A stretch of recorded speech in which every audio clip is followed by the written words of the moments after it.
Hello, ladies and gentlemen, boys and girls, children of all ages. Yes, I've flipped the script.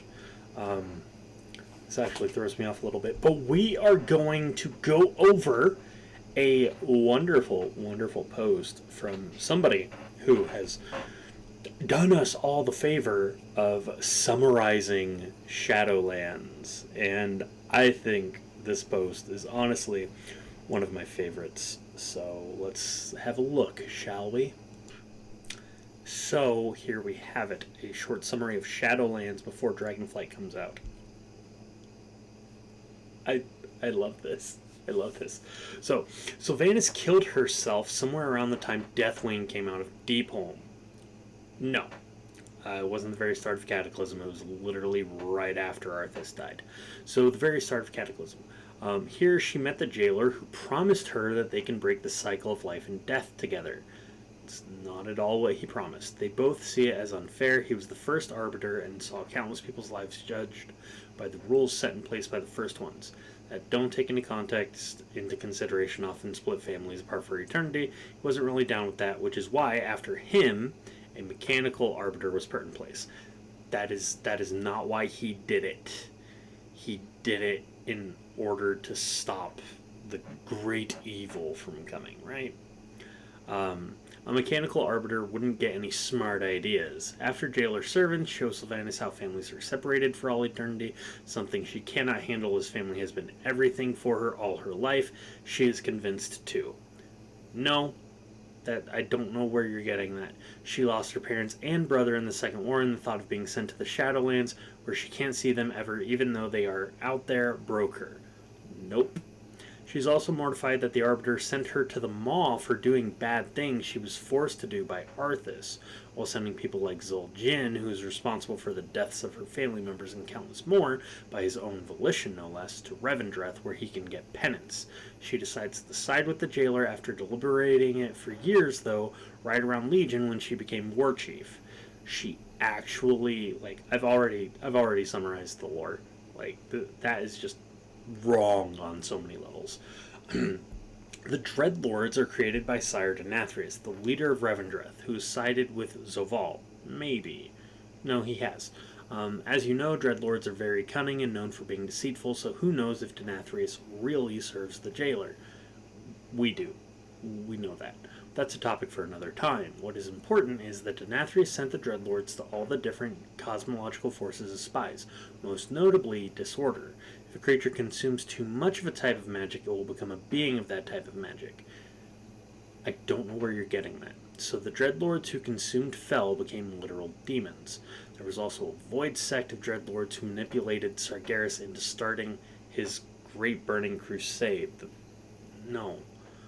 They showed him the soul of the world of Argus, which is a titan. They told him if Argus's soul was infused with death magic, it could resurrect Sargeras' demons from the twisting nether much more quickly than it would have otherwise taken them. This is very important later, and it is also very wrong.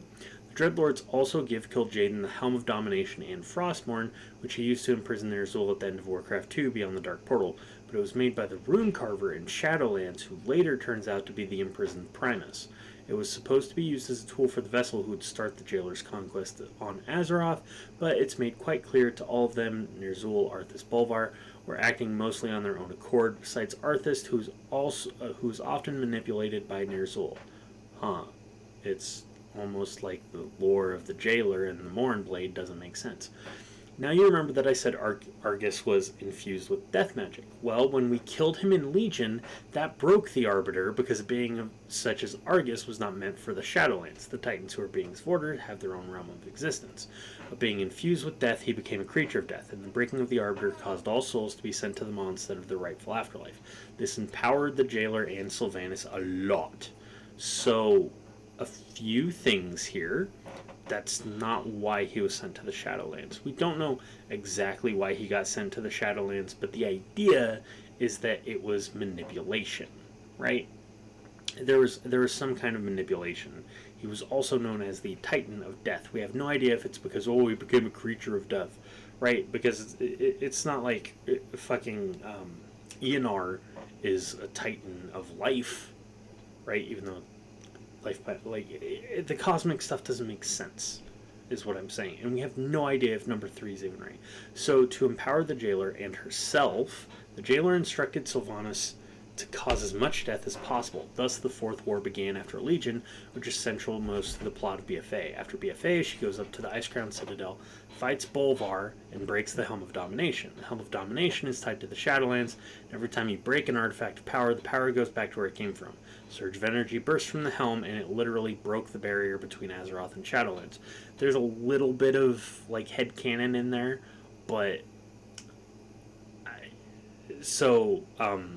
the thing about Sylvanas causing as much death as possible, again, I already explained, like, her original plan was not to burn down the tree and cause genocide. That wasn't her original plan. She decided to do that after someone's like, hey, listen, you're never going to get them to surrender. Now, what you need to know about the Sigil of Shadowlands. There are 5 of them, one for each of the Covenants, plus one for the Arbiter. The Arbiter is technically a Covenant. You need them all to open a way to a place called Zereth Mortis. Zereth Mortis is a literal cornerstone of death, the place where the first ones made the whole of Shadowlands. Okay? At the very heart of it lies the sepulchre of the first ones, which is kind of a nexus point between all 6 Zereth realms. Not really. One for each cosmic power. The jailer wanted to use the sepulchre to establish his own rules of reality. He also needed the soul of Azeroth, which is a world soul with a lot of potential to be used as fuel for something like that. But first, the sigils. Again, like, I don't think Azeroth's a regular Titan, but whatever. As he couldn't personally get the sigils himself without going on a huge offensive, he needed pure souls that he could send to each of the realms that would gather the sigils in surgical precision assaults. To this end, he told Sylvanas that she should choose worthy people of Azeroth. She chose Bane, Bloodhoof, Anduin Wrynn, Jaina Proudmoore, Thaw, and Tyrande. All of them get set free in the intro for them all, except Anduin. No, that's not true. She wasn't able to capture Tyrande, and we freed Anduin. The thing is, the jailer saw him and is like, oh, we need him. We were believed that he needed a child of light. Right. That's what we were led to believe. There's no explanation here of, oh, she needed to choose worthy ones. At the very heart of it,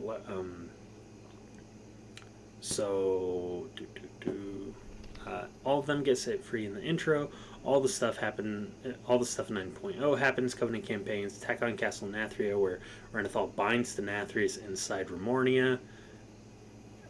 Yes and no. Denathrius kind of binds himself inside Remornia, hoping to give him penance as all souls in Revendreth get. During 9.0, Sylvanas tries to convince Anduin to join them, as she saw her brother in him. However, when all else failed, Anduin was completely dominated by the jailer using domination magic, which is... Sylvanas did that to him. This person's reading this like Sylvanas didn't do anything bad. I fucking hate that. Just accept it. She went evil. Which is a twisted form of the language of the first ones. It was made by the Primus as a means to imprison Zoval when he wanted to reshape reality back when he was just the Arbiter. He also got a sweet new weapon called Kingsmorn that was made with the soul of Arthas, and this is where 9.1 happens. Anduin goes to Elysian Hold and gets the sigil of Carestia. Sylvanas launches an attack on Ardenweald and gets the sigil from there. Denathrius gave his sigil to the jailer at some point before Shadowlands, and we find the sigil of the Primus in an investigation that leads us to Torghast, where it is revealed that the Rune Carver is the Primus. Since we have the sigil with us, Zoval takes it from us pretty easily. Now all that's left was the sigil in Oribos. But before that, some semblance of order is brought to the Shadowlands. The Carrion changed their philosophy of wiping memories. The Maldraxi finally have some order after the Civil War. Revendreth is more stable, and in Ardenweald we finally get an answer as to why Elune let Teldrassil burning happen. She sensed the drought in Ardenweald and let the burning happen because she thought the souls of the Kaldori would help her sister, the Winter Queen, in Ardenweald. It's also revealed that Elune is a member of the Pantheon of Life. Tyrande also lets go and is cleansed from the Night Warrior's power that could have easily killed her eventually. No, she still has the Night Warrior's power. It's just a different kind of power, if that makes sense. Another big thing that happens is that the Dreadlords take Remornia, which still has Sire Denathrius bound inside, and take him someplace. We still don't know where he is or what he plans to do, but it's safe to assume that he'll come back with a vengeance. Before the jailer tries to strike Oribos, the Covenants unite and launch an assault at the very heart of Torghast, the Sanctum of Domination. We get to the very top of Torghast and fight Sylvanas, but before we can beat her, the jailer sends out chains to Oribos. We chase after them on these chains, eventually ending up in the Arbiter section of Oribos, where we actually lose, and the jailer manages to obtain the last sigil, and Anduin gets... Oh, and also gets sweetening armor. He spouts about how everyone will serve him. Sylvanas bowed to never serve anyone after the shit she went through with Arthas, and jailer assured her before they are partners equal. No, the jailer never made that assertion. No, she did everything that he said. Like, stop it. Stop doing this. Sylvanas, so she sends an arrow at him in protest. Obviously, it wasn't going to do anything. It was a sign of protest and a sign of stupidity. The jailer then tells her that it's a pity, but he did help her get something that was his. What? The Arbiter Sigil. He used to be the first Arbiter, so he gives her back the part of her soul that Frostmourne took away and leaves for Zereth Mortis. We manage to slowly reforge the 5 sigils and go to Zereth Mortis, where we chase after him and Anduin. We manage to free Anduin, beat the jailer using the reforged helm, now called the Crown of Wills, that is able to resist his domination magic, which is like 80% of why he's so powerful, and we also make a new Arbiter, Pelagos from Bastion. He vows to never send souls to the Maw ever again. Then comes the judgment. Instead of judging her himself, he lets Turan do it. She sends her to the Maw, where she has to free every single soul that was ever sent there, where he will judge them. Sylvanas jumps into the Maw, and that's that. 925, we get some nice epilogue stories. Undercity is cleansed of the Blight. New leadership is put in place, consisting of figures high in the Forsaken Society. Kalia Menethil is also brought into the fold, while Kaldori Dark Rangers are allowed to return to the Alliance if they so wish. Anduin visits Sylvanas in the Mall, where they talk for a bit and find out that Anduin feels intense guilt over everything they did while dominated. And lastly, the Winter Queen gives to Rand a seed empowered by the saved Kaldori souls that can be used to plant a new world tree.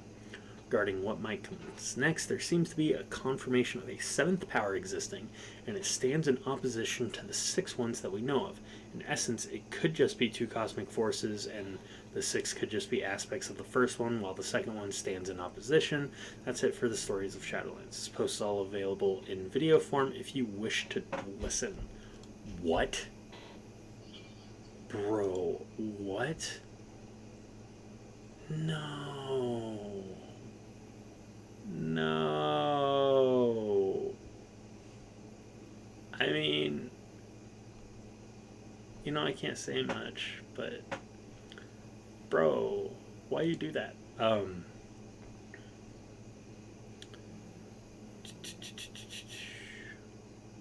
Lots of errors and speculation. I like this dude's take on it. We don't know why Zoval turned against his duties, nor do we know that he was motivated by his disagreement with rules set by the first ones. All we know, motivationally speaking, is that he tells us right before we die he doesn't think a divided cosmos can stop what is to come. That's it. Sylvanas is told that families aren't put together by Zoval's servants, but we've seen examples of the opposite. The married couple in Ardenweald being a prime example, which is all to say the jailer lies regularly to Sylvanas in his pitch to get her on her side. He tells her what she needs to hear, such as the cycle of life is unfair, but he doesn't really feel that way based on his actual actions. Also, we have no idea what the Arbiter following Zoval was like. She may have only appeared robotic, but was just as personable as all the other Eternal ones we've seen. There's no evidence to your claims here. Indeed, even her servants in Oribos, who look robotic, often demonstrate personality, such as the attendant who's rather dour about opening anima gates for you. It is never stated that Argus was infused with death magic to help disorder beings reform in the twisting nether more quickly, nor that Sargeras was aware the Dreadlords were funneling death magic into Argus. That is Helm of Domination. This is also conjecture at best, and is quickly dismantled by the fact that Frostmourne was destroyed in the exact same spot and didn't rupture reality. We don't know why the helm shattered the sky. The Kyrian changing their philosophy. Also conjecture. Elune doesn't state she allowed Teldrassil to burn. All she confirms is that she ensured the souls from Teldrassil went to Ardenweald, or at least not the Maw, to try and help the realm and the Winter Queen. Not accurate. He commits to never sending souls directly to the Maw without a chance for redemption in Revendreth. The Maw is still potentially going to receive souls in the future. Only the top of the Undercity is cleansed, meaning the ruins of Lordaeron, not the Undercity proper. Inaccurate, he says he feels guilty because he seemed to enjoy the bad he was doing while dominated, and cannot rule out that this wasn't purely him and not the domination. It is never stated what the seed is for beyond a future for the Night Elves. And so here, a few hiccups, but a good attempt at boiling it down for people who didn't follow it or play through it. If you're a role player of common nature, it could be something like this. Anduin is taken. Where is he? Winged creatures of darkness. The Scourge are back. Fight off the Scourge while the champions solve the issue. Messengers return, giving very little information. Anduin is where? A victory assured for Azeroth. Messengers return, giving very little information. They did what? Another victory for Azeroth. Why? Kill her. The Scourge is acting weird. Messengers return, giving very little information. They went where? He did. The Scourge is acting up. Anduin has been saved. Rift closes. Messengers return, giving very little information. Another victory for Azeroth. Little information. Anduin's not coming back. Secret meetings happening. Bolvar returns to give us a complete summoning, so we're safe. Champions return, celebrate. Not really. Scourge is still an issue. Better repair things and get resources. We've been struggling for some years. 3 years pass. Messengers returning. So many dragons. Better pack up and get going, champions. Zval's motivation are made very clear in the Sylvanas novel. She's literally shown that a creature can get what the first ones would consider bliss, however ending up separated from his family forever. This example is what the community likes to call the lava eel. The Arbiter after Zoval is literally called the Machine of Death Plenty. Where Pelagos became the Arbiter, no one called him the Machine of Death or said that the Machine of Death was fixed. You're taking that too literally. In Legion, Velen literally said that Argus was corrupted beyond redemption to regenerate the Legion faster. We know that the Dreadlords filled it with death magic, hence the corruption is the death magic. Never said Sargeras was aware that they were specifically using death magic, but that he was aware they were doing something. They were using Fel. That's why the demons were able to resurrect. It's because of Fel. Because they would go back to the place that had a lot of Fel. It wasn't death magic. I would actually love to talk to this dude. It has been said in lore that when an artifact of power is destroyed, that power goes back to its origin. While it's not explicitly said, Frostmourne may have damaged the Veil, but the helm finally broke it.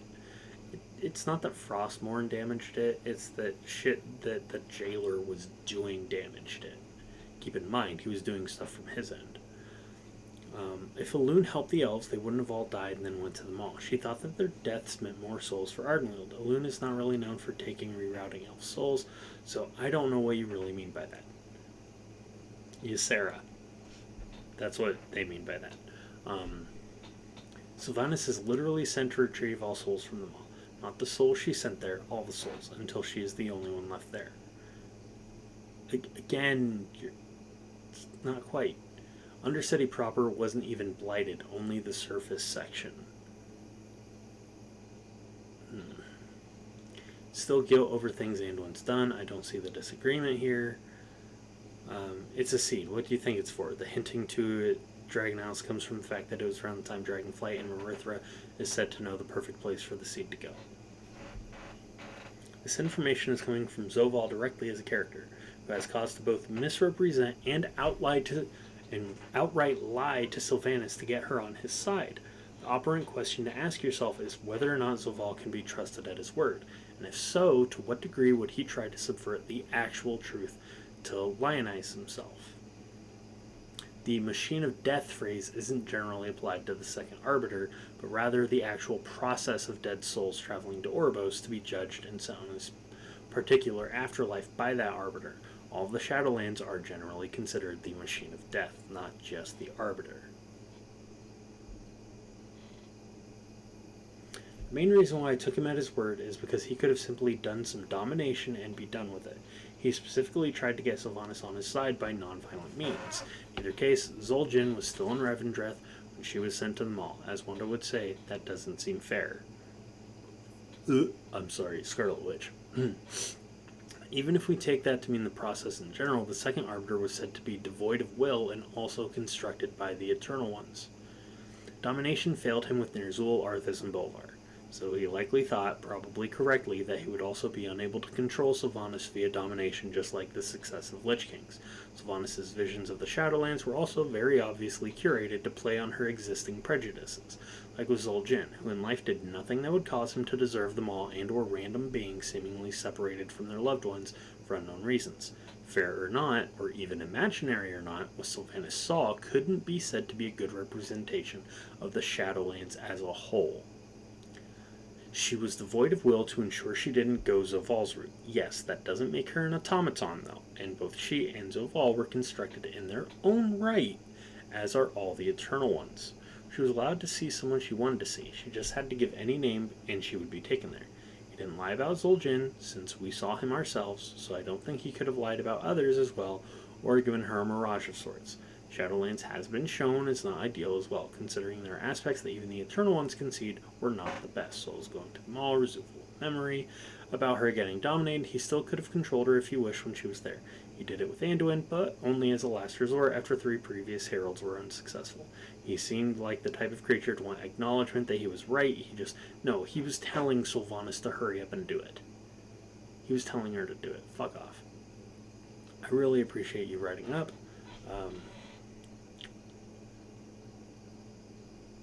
Yeah, so that's essentially it, right? This 21-minute video. There's a lot of just kind of guessing and speculation and like inferring things from the novel, which, give it 2 years, will be rewritten. Much like the Chronicles. Hey guys, all of you guys that bought three versions of Chronicles 1, 2, and 3. Are you happy? Are you happy because those books that you bought in the last 4 years are now all 100% just like essentially negated? We're getting rewritten dragon lore. Nozdormu's lore is getting rewritten too, because they couldn't figure out how we could fight Moruzond without killing him. It's almost like they didn't want us to fight him and then he runs away. But whatever. That's cool. After seeing the recent Priest blog, I kind of lost any hope in the writing of Shadowlands or WoW in general, or half the design philosophies. But yeah, that's Shadowlands summarized, I guess, because Sylvanas wasn't a bad guy.